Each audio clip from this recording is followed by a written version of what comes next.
ဘလာပြီးတဲ့နောက်မှာလူဘမှာဆိုရင်အနေနဲ့အများအခက်အခဲတွေကြုံတွေ့ကြရပါတယ်ဒီလိုကြုံတွေ့တဲ့နေရာမှာဆိုရင်လူတွေဟာအကုရာဖြစ်ဘုရားမှာဆူတောင်းကြတယ်ကျွန်တော်ဒီနေ့သွားရောက်မဲ့နေရာလေးကတော့အလုံးအကိုင်းအခက်အခဲတွေအင်းရအခက်အခဲတွေအိမ်တော်ကြီးအခက်အခဲတွေကိုဆူတောင်းလို့ရတဲ့နေရာဆူတောင်းတဲ့ပြည့်တဲ့နေရာဖြစ်တဲ့ဇီဒီတော်ကြီးတဆူကိုသွားရောက်ပူးမြော်ရဖြစ်ပါတယ်ခင်ဗျာကျွန်တော်နဲ့အတူတူလိုက်ပါပြီးတော့ပူးမြော်ကြပါဦးနော်ကျွန်တော်ရောက်ရှိနေတဲ့ဇီဒီတော်ကြီးကတော့ရန်ကုန်တိုင်းဒဂုံမြို့နယ်မြို့မကျောင်းလမ်းမှာရှိတဲ့အိမ်တော်ရာဇီဒီတော်ပဲဖြစ်ပါတယ်ကျွန်တော်နဲ့အတူတူလိုက်ပါပြီးတော့ပူးမြော်ပါအောင်ခင်ဗျာအိမ်တော်ရာဖျားဆိုပြီးမြန်မာနိုင်ငံမှာထင်ရှားတဲ့ဇီဒီနှစ်စုရှိပါတယ်ခင်ဗျာတဆူကတော့မန္တလေးမြို့မှာဖြစ်ပြီးကျန်တဆူကတော့ရန်ကုန်မြို့မှာတည်ရှိတာဖြစ်ပါတယ်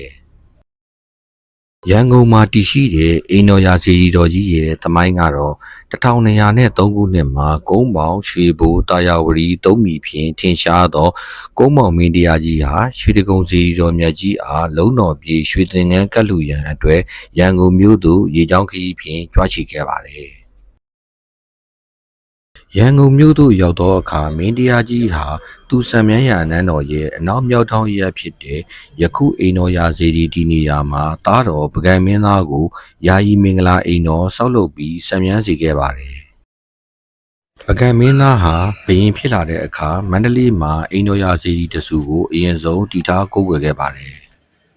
1210ခုနှစ်မှာတော့ပကံမင်းဟာသူစံမြန်းခဲ့မှုတဲ့မင်္ဂလာအိမ်တော်နေရာမှာဖနက်တော်အကျယ်တန်တောင်40ညံတော်အမြင့်45တောင်ရှိတဲ့မဟာဓမယံသည့်အိမ်တော်ရာဇီဒီတော်ကိုတည်ထားခဲ့ပါတယ်ဇီဒီတော်ရဲ့အရက်လေးမျက်နှာမှာရှိတဲ့မဟာယံတိုင်းမှာမုတ်ပေါက်၄ခုဇယက်ကံကြောင်းတိမ်တို့ကိုလည်းတည်ဆောက်ထားခဲ့ပါတယ်ခင်ဗျာဇီဒီတော်ကြီးရဲ့အရက်လေးမျက်နှာမှာဆိုရင်အနန္တယံသည်ဇေယယံသည်တေဇယံသည်မင်္ဂလယံသည်ဆိုတဲ့အကြောင်းလေးခုကိုထားရှိထားတာတွေ့ရှိရပါတယ်ခင်ဗျာ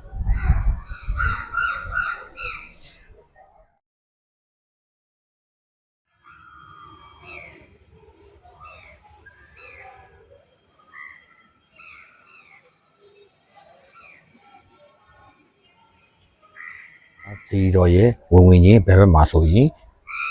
မြတ်ဗုဒ္ဓဤခြေတော်ရာဘာရဇီဒီတည်ရှိပါတယ်ကျွန်တော်နဲ့တူတူလိုက်ပါပြီးတော့ပူးမြော်ကြပါအောင်ခင်ဗျာ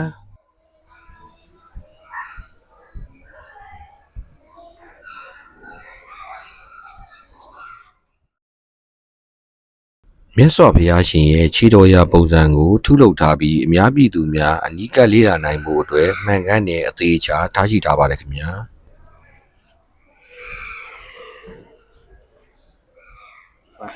အိမ်တော်ဟာဇီဒီတော်ဆိုလို့ရှိရင်အဓိကဆူတောင်းပြရတာကတော့အိမ်ရအခက်အခဲတွေအိမ်နဲ့ပတ်သက်တဲ့အခက်အခဲတွေမှာဆိုလို့ရှိရင်ဆူတောင်းအရင်ပြပါတယ်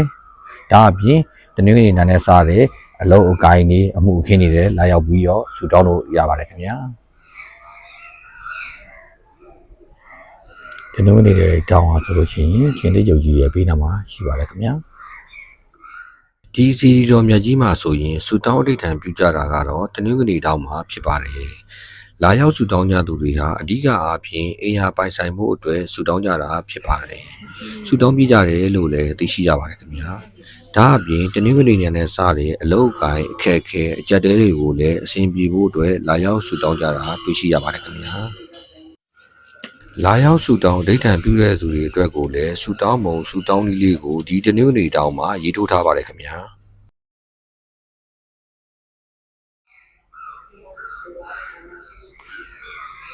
ဆူတောင်းဒိဋ္ဌံစာရအောက်မှာဆိုရင်ပွဲရေးထိုးတာလည်းရှိပါတယ်အနောက်ဘက်အချက်မှာဆိုရင်လည်းဒိဋ္ဌံပြီးတော့လူတန်းထားတဲ့အိမ်လေးတွေရှိပါတယ်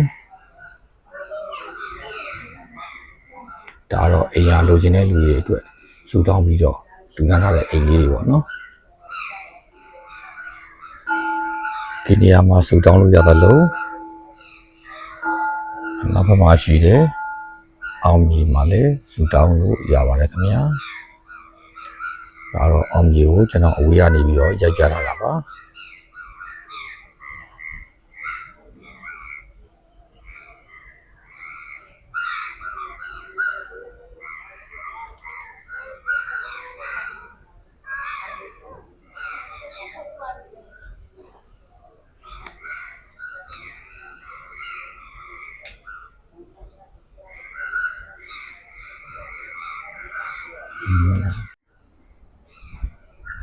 ဒီနေရာမှာဆိုရင်နည်းနည်းထူးခြားတာတွေ့ရလေအိမ်ရလိုချင်တဲ့လူတွေစုတောင်းလို့ထင်တယ်ဗျာဒီမှာလာထူထားတာရှိတယ်အိမ်ကြီးတွေစာကလေးအိမ်ကြီးပေါ့နော်လာပြီးတော့ထူထားကြတယ်ဒါတော့အိမ်ရအတွက်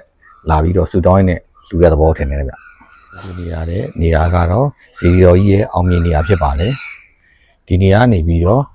ဘုရားမှာစုတောင်းလို့ရပါတယ်စုတောင်းတဲ့နေရာမှာလည်းအုံဝဲပြောပွဲတွေထိုးပြီးတော့စုတောင်းကြပါတယ်ဒီနေရာကတော့ဇီရောကြီးရဲ့တနင်္ဂနွေတောင်မှာတည်ရှိပါတယ်တနင်္ဂနွေတောင်ရဲ့အောင်မြင်နေရနိုင်ပြီးတော့လာရောက်ပြီးတော့အိမ်ရအတွက်ကိုစုတောင်းနိုင်ပါတယ်ခင်ဗျာ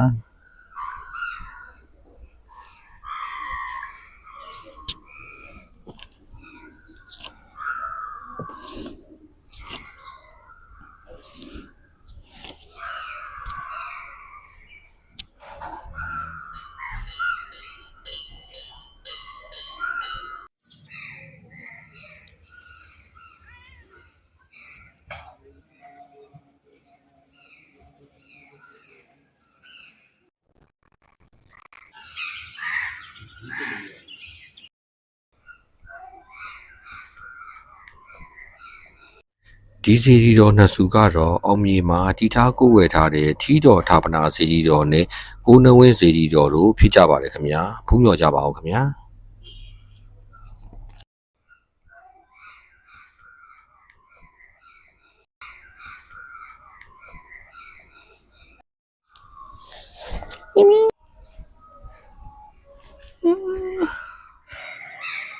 ဒီရတနာပိတ်မှန်ဇေယျကြီးမှာဆိုရင်လေဖျားဖူးဧည့်သည်တွေအစဉ်ပြေနဲ့နားနေနိုင်ပါတယ်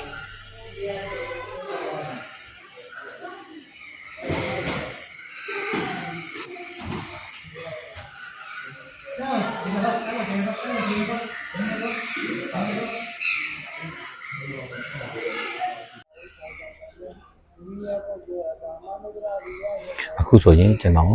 ဗုဒ္ဓဘူးတောင်မှာရှိရဲ့ရုပ်ထုတွေကိုလိုက်ပြီးတော့ကြည့်ပါမယ်။ဘာလို့ရှိလဲဆိုတာကိုဟောဒီမှာဆိုရင်တော့ရွှေတာလျောင်းပုံစံဘုရားရုပ်ပေါ်တော့ရှိပါတယ်။နောက်ပကခိကအုတ်ကွယ်ဘုရားပုံစံတွေရောအများကြီးပဲလှူထားတာလေးတွေဘုရားရပါအောင်နော်။ဒါတော့ဗုဒ္ဓဘူးတောင်မှာရှိတာပါ။ဆိုဒီဘက်ကိုဆက်သွားကြည့်ပါဦးမယ်။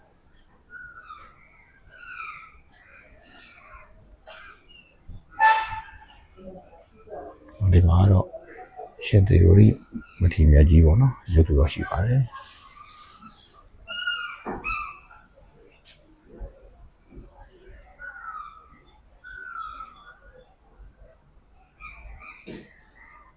ဒီရုပ်ပုံစံတို့ရုပ်ထုတော်ရဲ့နောက်ရွှေချထားတဲ့ရုပ်ထုတော်တစ်စုရဲ့နှစ်စုရှိပါတယ်ခင်ဗျာကြည့်လိုက်ပါမယ်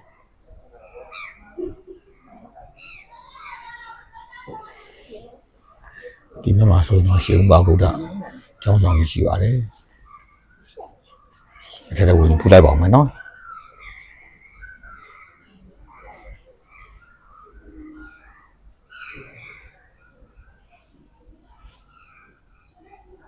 မာရှေးဥပဗုဒ္ဓမထေရမြတ်ကြီးပုံတော်ပေါ့နော်။ထူတာပါကြည်လက်တုံးလုံးထားတာပါခင်ဗျာ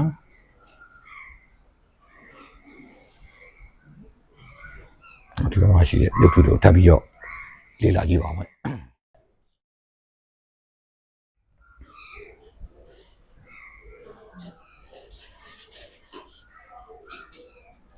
ဒီမှာဆိုရင်တော့အဘဘုံမင်းကောင်းအဘဘိုးဘိုးအောင်တို့ရကနဲ့စင်အောင်ဆရာတော်ကြီးရုပ်ထုတွေရှိပါတယ်ခင်ဗျာ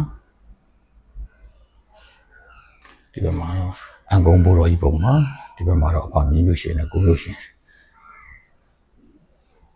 ရုပ်ထုတွေရှိပါတယ်ဒီဘက်ကတော့ရေငန်းမိုင်းဦးရှိရုပ်ထုပါခင်ဗျာ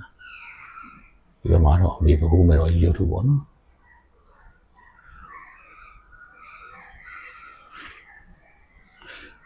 ဒီမှာတော့ပုပ္ပမဲတော်နဲ့တာနပါပေါ့နော်ရုပ်ထုတော်တွေရှိပါတယ်ဒီဘက်မှာ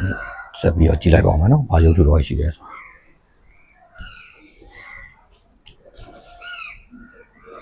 အခုမြင်တွေ့နေရတာတော့အိမ်တော်ရာဘိုးကြီးရုပ်ထုပါ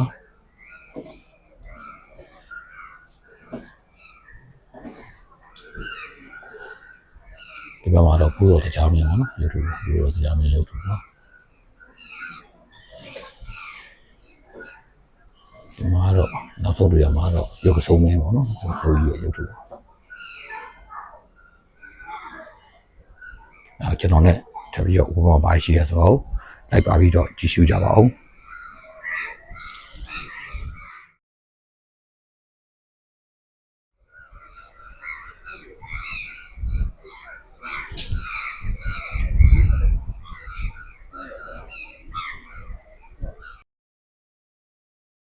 အခုဘူးတွေ့နေရတဲ့ဇီဒီတော်လေးကတော့အိဆာတရားဇီဒီတော်ပဲဖြစ်ပါတယ်ခင်ဗျာ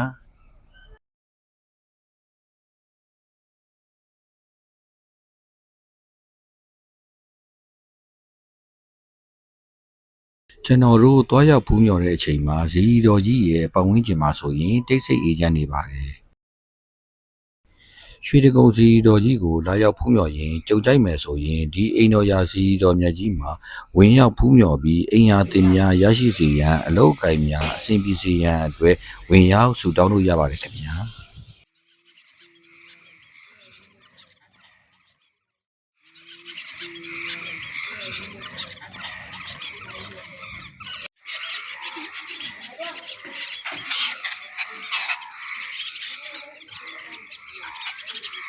အခုဆိုရင်ကျွန်တော်အိမ်တော်ရာစီတော်ကိုလည်းတွားရောက်ပြီးတော့ဖူးမြော်ပြီးပါပြီအဲဒါဆိုရင်ကျွန်တော်အခုပြန်มาတော့မယ်ကျွန်တော်ရဲ့ဗီဒီယိုလေးကိုအဆုံးထိကြည့်ပြီးတဲ့အတွက်အားလုံးကိုကျေးဇူးတင်ပါတယ်ခொနည်းတောင်းပြီးအပေါင်းအေးရပိုက်ဆိုင်ပြီးတော့ပျော်ရွှင်ချမ်းမြေ့တဲ့မိသားစုဘဝကိုပိုက်ဆိုင်နိုင်ကြပါစေခင်ဗျာအားလုံးကိုကျေးဇူးတင်ပါတယ်ခင်ဗျာ